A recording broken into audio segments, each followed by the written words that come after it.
Seguimos entonces nuestra conversación con estos invitados de lujo realmente, hablando sobre los intelectuales y la política, y los políticos.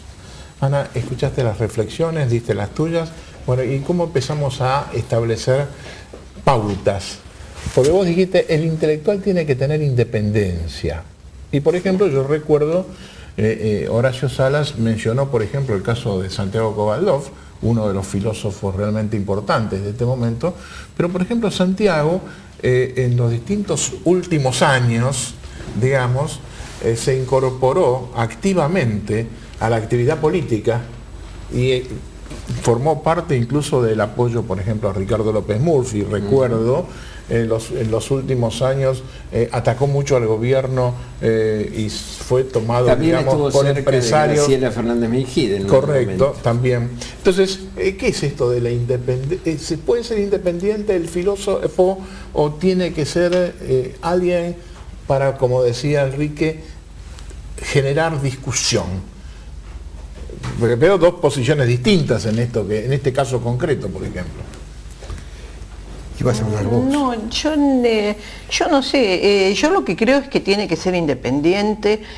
El problema son las dificultades de la independencia, ¿no? Y el problema también a veces son los tiempos.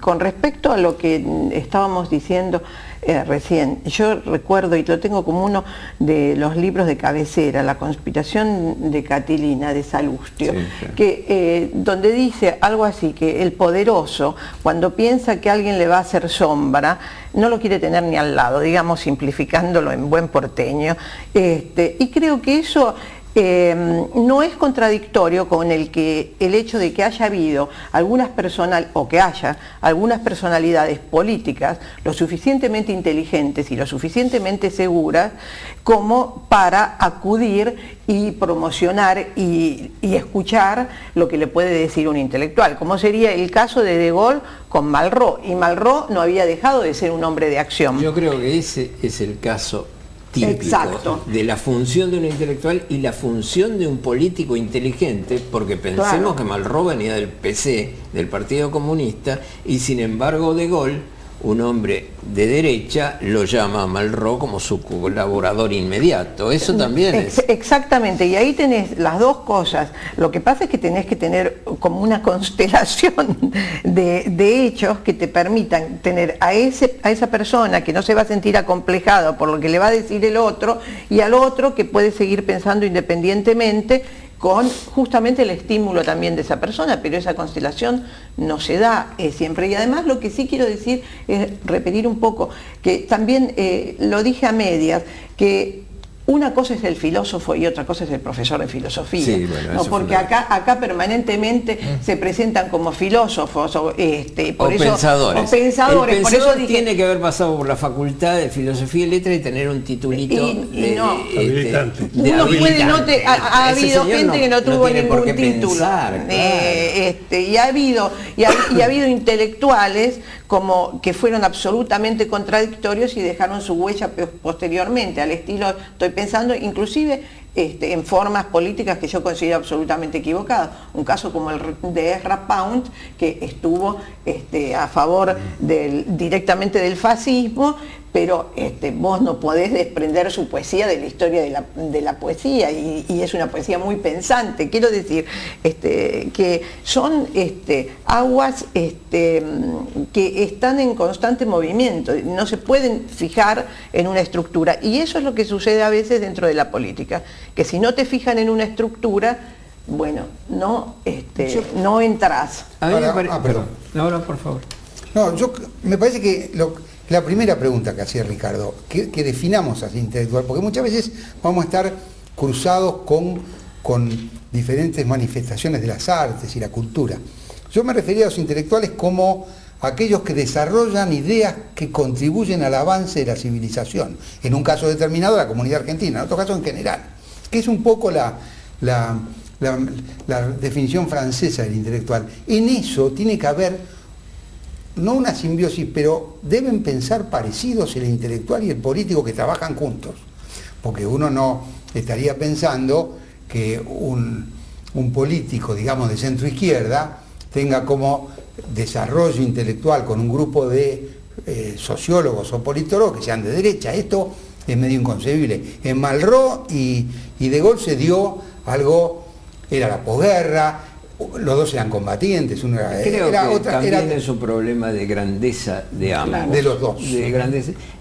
Ni Malraux le iba a hacer sombra a De Gaulle, ni De Gaulle en el terreno de Malraux le iba a hacer sombra. Yo creo que fue un problema de desprendimiento, de grandeza y de entendimiento también. Me parece que es importante, y el permanente diálogo, algo de lo cual los argentinos de los últimos tiempos carecemos. Claro. El diálogo, el otro, el que no piensa como yo, en todos los terrenos, en todos los terrenos y todas las ideologías, el que no piensa como yo es un enemigo, no es una persona con la cual ni siquiera puedo polemizar, porque no vale la pena polemizar.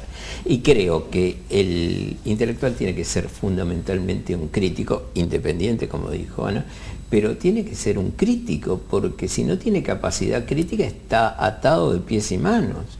Perdón, pero hay una cosa en que yo, ahí ves quizás la diferencia en lo que vos dijiste. Una persona que es intelectual, honesta me refiero, que tiene honestidad intelectual, independientemente de la posición que tiene, puede discutir con el otro. Si no, no tendrías los casos de Heidegger y Hannah Arendt, ¿no? Claro, sí. Que tuvieron, aparte de su relación amorosa, tuvieron una relación de respeto y estaban en las antípodas, si se quiere, ¿no? Mira, te voy a dar un caso más cercano. Bueno, un caso más cercano y quizá menos intelectual. Podían discutir Arturo Jauretche y Victorio Ocampo. Y Arturo Jauretche, en el final de la vida de Victorio Ocampo, ya en los últimos 10 años y los últimos años de Jauretche, reconoce con ese tipo de ironía, sorna, dice que Victorio Ocampo había hecho mucho por la Argentina, por el pensamiento argentino, y le reconocía que había sido argentina. No era, obviamente, no eran de la misma ideología Jauretche y Victorio Ocampo, pero Jauretche tiene en el final de su vida la grandeza de reconocer que ella no podía, por su origen, por su clase social, por su formación, no podía hacer más de lo que hizo, y se lo reconoce. Creo que hoy nadie le reconoce nada a un tipo que está simplemente un poco en la vereda del frente. También a lo mejor habría que hacer algún esfuerzo en caracterizar a la cultura, ¿no? Porque la cultura no se reduce a lo libresco. Claro que no. La cultura es un fenómeno integral. Hace cultura el que está produciendo en una línea, en una fábrica, hace cultura el alfarero más humilde, el orfebre, el pintor, expresan su tiempo con una determinada característica. Y el artesano. El artesano. Vos mencionabas, por ejemplo, a Frondizi como un intelectual, ¿no es cierto? Yo creo que es cierto. Pero vos fíjate que Frondizi irrumpe en la vida política cuando tenía 22 años. O sea, el golpe del 6 de septiembre del 30, a Frondizi lo lanza de su condición de egresado universitario, con deseos y vocación de ser profesor de Derecho Político, lo lanza al campo de la política, del cual no sale nunca más. Entonces habría tal vez que diferenciar el político estudioso del intelectual. Una cosa es el político estudioso, y Frondizi lo fue, pero el intelectual, razonado como lo habíamos visto en la primera parte de la charla, es el hombre que hace del pensamiento o de la obra artística el eje de su vida, el eje de su existencia. Lo cual no lo lleva, desde luego, a aislarse ni a dejar de pensar en el universo y en el país en el que está. Tiene que ser, naturalmente, lo sepa o no, lo quiera o no, termina siendo un hombre comprometido con su tiempo, de alguna manera. Entonces, la convivencia, digamos, diferenciemos el político inteligente del político estudioso, del político con vocación intelectual, del que es intelectual puro. Yo creo que la convivencia entre estos dos es indispensable, y los políticos inteligentes, como decía Federico, han buscado eso, han tenido su mesa de análisis, porque solo el intelectual le puede hacer ver ciertas cosas. Y quiero contar una anécdota personal en la que soy perdedor. Cuando yo estaba en el Ministerio de Educación y manejaba los recursos, era muy partidario de la utilización muy austera de esos recursos y concentrando esos recursos en los temas centrales. Yo decía, no puede haber una facultad que enseñe antropología con 70 profesores y 7 alumnos. Esto hay que eliminarlo. Esto no. La Argentina se tiene que concentrar en aquello que le hace falta. Un día en la Universidad de Luján arman una mesa redonda de 2. Yo y otro señor, a quien yo no conocía, era Klimovsky.